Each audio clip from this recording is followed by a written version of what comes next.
Hi friends, welcome to my channel. ఈ రోజు మనం రివ్యూ చేయబోతున్న సినిమా రాజాది రాజా. ఈ మూవీ నాకు దగ్గరలోని థియేటర్స్లో లేకపోవడం వల్ల ఈ మూవీ చూడడం కాస్త లేట్ అయింది. ఇక ఈ మూవీ జూలై 17న థియేటర్లో రిలీజ్ అయింది. ఈ సినిమా రన్ టైం వచ్చేసరికి సుమారు 2 గంటల 15 నిమిషాలు. ఈ మూవీతో టాలీవుడ్కి కొత్త హీరోని పరిచయం చేసింది. అతడే రుత్విక్ కొండగింది. ఈ మూవీ నిజంగా ఎంటర్టైన్ చేసిందా లేక మిస్ అయిందా ఇప్పుడు పూర్తి రివ్యూలో చూద్దాం. ముందుగా ఈ మూవీ గురించి నా ఒపీనియన్ చెప్పాలంటే, రాజాది రాజా ఒక డిఫరెంట్ కాన్సెప్ట్తో వచ్చిన చిన్న సినిమా. ఫస్ట్ హాఫ్ కామెడీ, హీరోయిన్ల మధ్య లవ్ ట్రాక్ బాగానే ఉంటుంది. ఫ్యామిలీ ఆడియన్స్ కూడా కనెక్ట్ అయ్యే కొన్ని సీన్స్ ఉన్నాయి. ఇంటర్వెల్ దగ్గర మూవీ కొత్త మలుపు తిరుగుతుంది. సెకండ్ హాఫ్ మీద ఆసక్తి పెరుగుతుంది. సెకండ్ హాఫ్ లో ఫ్యాంటసీ ఎలిమెంట్స్, అడ్వెంచర్ భాగాలు బానే ఉన్నా స్క్రీన్ ప్లే ఇంకాస్త టైట్ గా ఉంటే సినిమా మరింత ఇంపాక్ట్ ఇచ్చేది. కొన్ని చోట్ల ఫేసింగ్ స్లోగా అనిపిస్తుంది. మొత్తానికి పెద్ద ఎక్స్పెక్టేషన్స్ లేకుండా వెళ్తే ఒకసారి చూసే ఫీల్ గుడ్ ఫ్యాంటసీ ఎంటర్టైనర్. ఇక ఈ మూవీ స్టోరీ విషయానికి వస్తే, రాజా అనే యువకుడు చిన్నప్పటి నుంచి ఫ్యాషన్ డిజైనర్ కావాలనే కల ఉంటుంది. కానీ అతని తండ్రి మాత్రం అతన్ని డాక్టర్ కావాలని కోరుకుంటాడు.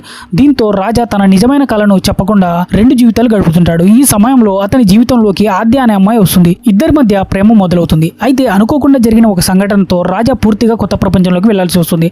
అక్కడ అతని జీవితానికి సంబంధించిన కొన్ని ఆశ్చర్యకరమైన నిజాలు బయటపడతాయి. అతను ఎదుర్కొనే సవాళ్లు ఏమిటి, తన కలను నెరవేర్చుకుంటాడా, ఆద్యతో అతని ప్రేమ ఏమవుతుంది, ఈ సీక్రెట్ జర్నీ ఎలా ముగుస్తుంది అనేది మిగతా కథ. ఇక ఈ మూవీలోని ప్లస్ అండ్ మైనస్ పాయింట్స్ గురించి మాట్లాడితే, ముందుగా ప్లస్ పాయింట్స్. కొత్త కాన్సెప్ట్ తో వచ్చిన ఫ్యాంటసీ రొమాంటిక్ కథ. హీరో రుత్విక్ తన పాత్రలో మంచి ప్రయత్నం చేశాడు. కొన్ని కామెడీ సీన్స్ బాగా వర్కౌట్ అయ్యాయి. సినిమాటోగ్రఫీ, విజువల్స్ చాలా అందంగా ఉంటాయి. రాబిన్ అందించిన బ్యాక్గ్రౌండ్ స్కోర్ కొన్ని సీన్స్ ని బాగా ఎలివేట్ చేసింది. ఇక మైనస్ పాయింట్స్, స్క్రీన్ ప్లే కొంత స్లోగా అనిపిస్తుంది. సెకండ్ హాఫ్ లో కొన్ని సీన్స్ లెంతీగా ఉంటాయి. ఎమోషన్స్ మరింత బలంగా రాసి ఉంటే ఇంపాక్ట్ పెరిగేది. క్లైమాక్స్ కొంతమంది ఊహించినట్టే అనిపించే అవకాశం ఉంది. ఇక ఫైనల్ వర్డిక్ట్ ఏంటంటే, రాజాది రాజా ఒక చిన్న సినిమా అయినప్పటికీ కొత్త కాన్సెప్ట్ తో ప్రేక్షకులను ఆకట్టుకునే ప్రయత్నం చేసింది. ఇందులో comedy, love, fantasy, family emotions అన్ని కలిపి ఒక మంచి ఎంటర్టైనర్ గా చూపించే ప్రయత్నం చేశారు. సినిమా కొంచెం స్లోగా ఉన్నప్పటికీ ఫ్యామిలీతో కలిసి ఒకసారి చూడదగ్గ సినిమా.